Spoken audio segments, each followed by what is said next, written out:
ఒకటి అడగాలి గురుగారు. హ్మ్. ఏంటి అంటే చాలా వరకు హస్తరేఖలు చూస్తున్నప్పుడు చాలా నార్మల్‌గా మనం చాలా వరకు కామెడీగా గూడా మాట్లాడుకుంటూ ఉంటాం. అవును. ఇది నీ ఈ రేఖ తెలిసి తెలియక మాట్లాడే అవును. మాటలు అవన్నీ అవును. కూడా.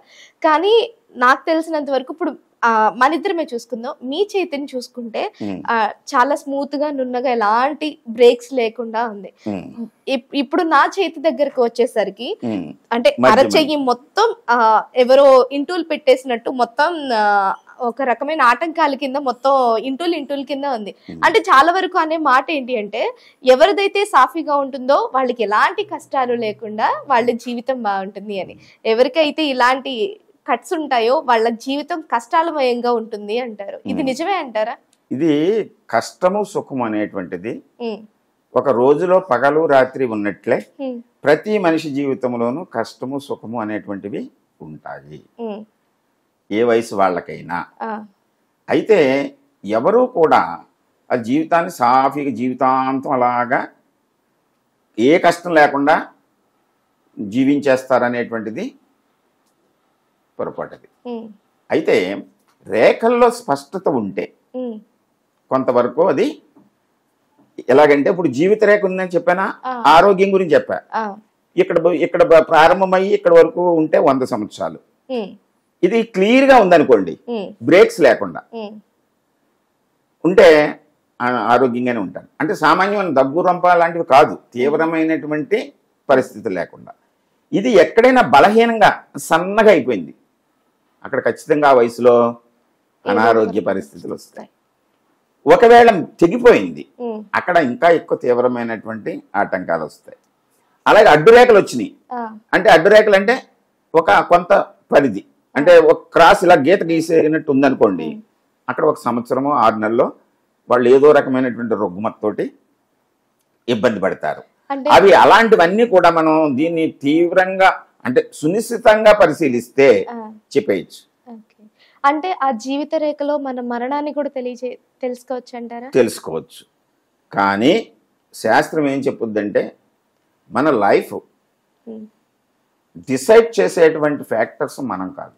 ఏం చేద్దంటే, మనం ఫలానాప్పుడు వీళ్ళు పుడతారని ఎవరు చెప్పలేరు, ఉమ్, అలాగే వీళ్ళు పోతారని చెప్పకూడదు. ఉమ్, చెప్పకూడదు చెప్పకూడదు, తెలిసినా చెప్పకూడదు. చెప్పకూడదు ఆ. అంచనాగా వెళ్ళొచ్చు. ఉమ్. ఎలాగంటే, ఇక్కడ ఉంది రేఖ, ఇలా ప్రారంభమై ఇక్కడికి వచ్చింది, ఆ. మీరు 84 సంవత్సరాలు 85 సంవత్సరాలు ఇక్కడికి వస్తే 100 సంవత్సరాలు బ్రతుకుతారు ఉమ్, అని చెప్పచ్చు అంచనాగా. ఉమ్, ఫలానా రోజున ఇన్ని గంటలు ఇన్ని నిమిషాలకు మీరు పోతారని ఎవళ్ళు కూడా చెప్పలేరు, ఆ, అవునా? ఆ, అయితే మధ్యలో ఈ అవాంతరాలు అంటాం మనం, ఉమ్, బ్రేక్స్ ఉంటే ఉమ్, అక్కడ ఏదో రకమైనటువంటి అనారోగ్యం వచ్చి కొన్ని రోజులు, ఉమ్, కొంతమంది లాంగ్ పీరియడ్ ఉమ్, అంటే సంవత్సరాల తరబడి బెడ్ రిడన్ అయిపోతూ ఉంటారు. అవును. అలాంటివి చూస్తే ఖచ్చితంగా ఆ ఎక్కడైతే అలా జరుగుతుందో అంత మేర ఆ రేఖ స్పష్టత కోల్పోయి బలహీనంగా అయిపోద్ది. ఓకే. సడన్ డ్రాప్ అయింది అనుకోండి, ఇక్కడ ఎక్కడో చోట, ఉమ్, అది 70 అవ్వచ్చు, 80 అవ్వచ్చు, 90 అవ్వచ్చు, ఉమ్, సడన్ డ్రాప్ అయింది అనుకోండి, వాళ్ళ ఒక రోజు 2 రోజు అలా జస్ట్ అలా హాస్పిటల్కి వెళ్తారు. అబ్దుల్ కలాం గారు మాట్లాడుతూ స్పీచ్ ఇస్తూ కాలం చేశారు. అలాగే మహానుభావులు రతన్ టాటా గారు నిన్న కాలం చేశారు, 86 సంవత్సరాలు. వాళ్ళు అంత ముందు రోజు కూడా మాట్లాడాడు ఆయన, ఉమ్, నాకేమీ అనారోగ్యం లేదు అని. అంటే స్వల్పంగా ఉంటాయి, వయసు రీత్యా వచ్చేటువంటివి, వయసు రీత్యా. అలా కాకుండా కొంతమంది లాంగ్ పీరియడ్ 4-5 సంవత్సరాలు, 5-5 సంవత్సరాలు, 15 సంవత్సరాలు బెడ్ రిడన్ అవుతుంది. అవును. అలాంటివి తెలిసిపోతాయి. ఓకే. అంటే అది పుట్టుకతోనే వస్తుంది అంటారా? మరి అంతే కదా, ఆ, ఇవి పుట్టుకతోటే. అందువల్లనే ఆ, నేను ఈ శాస్త్రంలో ఆ, మన భారతీయ సనాతన ధర్మంలో సాంప్రదాయంలో చెప్పినటువంటి ఉమ్, కర్మ సిద్ధాంతాన్ని కూడా నమ్ముతాను నేను. ఉమ్, మన ఇలా పుట్టడానికి ఉమ్, కారణం ఉమ్, అంటే, నేను ఈ వయసులో ఒక వ్యక్తి అంటే ఉపాధ్యాయుడిగాను, సాముద్రిక శాస్త్రవేత్తగాను ఉమ్, నేను ఎదగటానికి ఉమ్, అంటే పూర్వజన్మలో ఉమ్, నేను ఇలా చేయవలసి ఉంది కనుక దానికి తగినటువంటి రేఖలు ఇక్కడ ఏర్పడి ఉన్నాయి. ఓకే. ఆ కర్మఫలం అనేది ఇక్కడికి వస్తుంది. క్యారీ ఫార్వర్డ్ అంచేత నేను నమ్ముతాను. ఎందుకంటే నా కుటుంబంలో కొంతమందిని నేను చూసినప్పుడు ఉమ్, ఇప్పుడు నేను ముందు చెప్పి బుద్ధి రేఖ అని చెప్పాను కదా, ఉమ్, ఆ బుద్ధి రేఖ మనం అభివృద్ధి చేసుకోవచ్చు. ఉమ్, అసలు ఆ రేఖే ఫార్మ్ కాకపోతే ఉమ్, ఆ వ్యక్తి ఏ రకమైనటువంటి నాలెడ్జ్ లేకుండా ఎంతకాలం ఆయుర్దాయం ఉంది అంతకాలం బ్రతికేస్తూ ఉంటారు కానీ మందబుద్ధిగానే ఉంటారు. ఉంటారు ఉమ్, దానికి కారణం ఎవరు?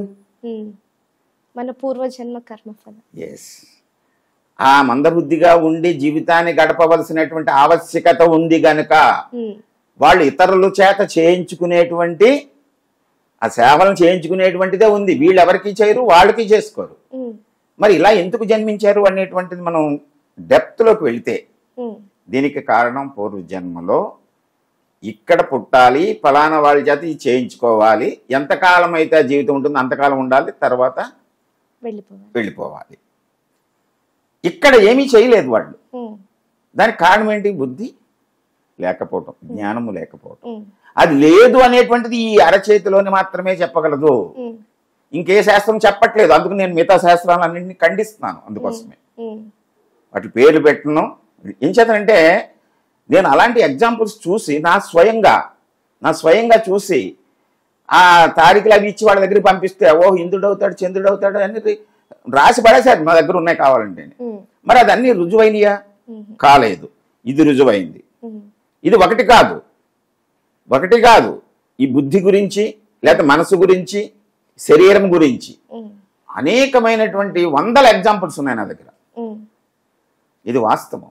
ఉమ్, అంచేత మనం ఈ శాస్త్రాన్ని మీరు తెలుసుకోవచ్చు, అందరూ తెలుసుకోవాలని నేను కాంక్షకోవడానికి ఉమ్, మినిమం తెలుసుకోవచ్చు కదా. ఆ, ఇప్పుడు యోగా చేస్తున్నారు మీరు, యోగాలో మినిమం తెలుసుకుంటే మీకు మీరు చేసుకోవచ్చు కదా. అవును, అది ఇంకొక లెవెల్లో చేస్తే రాదు కదా ఫలితం. అవును, మన ఆరోగ్యం కొంచెం మెరుగుపడుతుందా లేదా? అవును. ఇది కూడా అలాంటిదే. అంచేత అపోత కల్పన కాదు. ఉమ్. మరి ఈ అరచేతుల్లో ఉండే ఈ స్పష్టత లేని రేఖలు, ఈ ఇంటుల్లాగా ఉండే అడ్డగీతలకి అర్థం ఆటంకాలను ఏంటంటే తెలియజేస్తాయి. ఆటంకాలు. ఉమ్, అడ్డుగీతలు అంటే ఆటంకాలు. ఉమ్, ఐలాండ్స్ అంటే ఆ ఎంతకాలం ఉందో ఐలాండ్ అంతకాలం సమస్య.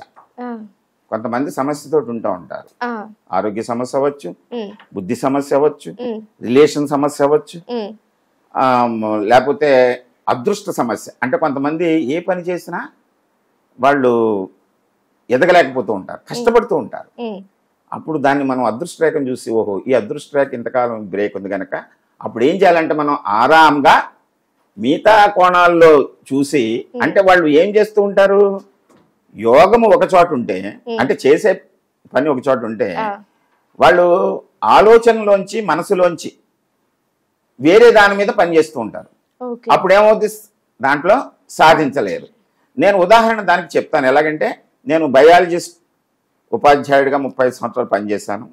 బయాలజీ చదువుకున్నప్పుడు క్షేత్రము బీజం అంటాం, అంటే నేల విత్తనం. ఉమ్, ఈ క్షేత్రం అంటే నేల స్వభావాన్ని బట్టి విత్తనం వేయాలి మనం, అవును, అంతేనా? అవును, కానీ మన కోరిక మేరకు నేను ఇక్కడ ఖర్జూర పళ్ళు పండించేద్దామని చెప్పేసి ఆ విత్తనం పట్టుకొచ్చి పాతానికి మొలుస్తుంది. ఉమ్, ఎంత చేసినా సరే అది కాయదు, అవును, అది ఎడారిలోనే వెనక్కి కాస్తుంది. కాస్తుంది. అలాగే యాపిల్ పండు ఇక్కడ మొలుస్తుంది. ఉమ్, లేకపోతే అక్కడి నుంచి ఒక మొక్క తెచ్చుకుని కుండీలో పెట్టి ఇక్కడ చేస్తాం. యాపిల్ కాయలు ఎంతకీ పండట్లేదు, కాయట్లేదు అని ఒకవేళ ఎప్పుడో కాస్తే ఒక కాయ కాస్తుంది ఉమ్, అనుకుందాం. ఉమ్, కానీ దానివల్ల మన శ్రమ, మన ఇదంతా వృధా అయిపోతుంది కాలము. అవును, అంచేత క్షేత్రం ఏం చెప్తోంది, బీజం ఏం చెప్తోంది తెలుసుకోవాలి మనం. ఆ, క్షేత్రం అంటే అరచేయి స్వభావము, బీజం అంటే రేఖలు. ఉమ్, ఈ రెండు మ్యాచ్ అయ్యేలాగా మనం చెప్పామనుకో. ఉమ్, నేను అదే పని చేశాను. ఉమ్, ఎందుకంటే నా దగ్గర చిన్నప్పటి నుంచి స్టూడెంట్స్ చాలా మంది వస్తే ఉమ్, వాళ్ళకి తెలియకుండా నేను వాళ్ళ చేతులను అబ్జర్వ్ చేస్తూ ఉంటాను. అలాగే ఇప్పుడు మీరు ఎలా చూపెడుతున్నారా, నేను మిమ్మల్ని మీ చేతిని అబ్జర్వ్ చేస్తూ ఉంటాను. ఉమ్, అలాగే ప్రయాణం చేస్తున్నా సరే ఉమ్, బస్సులో అది ఎవరన్నా మాట్లాడుకుంటున్నారు అనుకోండి, ఆ చేయి చూసి వాళ్ళ స్వభావాన్ని అంచనా వేస్తాను. అయితే నా దగ్గర ఉన్న స్టూడెంట్స్ అంటే నేను 79లో ఉపాధ్యాయ వృత్తిలోకి వచ్చాను, ఉమ్, అంటే 45 సంవత్సరాల క్రితం. ఉమ్, అప్పటికో 10 ఏళ్ళు 15 ఏళ్ళు ఉంటాయి విద్యార్థికి. 10th క్లాస్ స్టూడెంట్ అనుకో. ఆ, ఆ 10th క్లాస్ స్టూడెంట్ ఇప్పుడు 60 ఏళ్ళు వచ్చేసి ఉంటాడు కదా, అవును, అవునా? ఉమ్, అలాగ అందరినీ నేను ఎక్కువ మందిని పరిశీలిస్తున్నాను. ఉమ్, వాడు నేను అప్పుడు అంచనా వేసినాడు, ఇప్పుడు ఆ రంగంలో పైకి వెళ్ళాడు. ఉమ్, కాదని వాడు మనసు చాంచల్యంగా ఉన్నటువంటి వాడు ఫెయిల్ అవుతూనే ఉంటాడు. ఉమ్, నేను అబ్జర్వ్ చేస్తూ ఈ శాస్త్రాన్ని తయారు చేశాను. ఉమ్, అర్థమైందా? ఆ. అందువల్ల ఇది వాస్తవం. ఇది మనం నమ్మి తీరచ్చు. 100% ఖచ్చితంగా రిజల్ట్ వస్తుంది.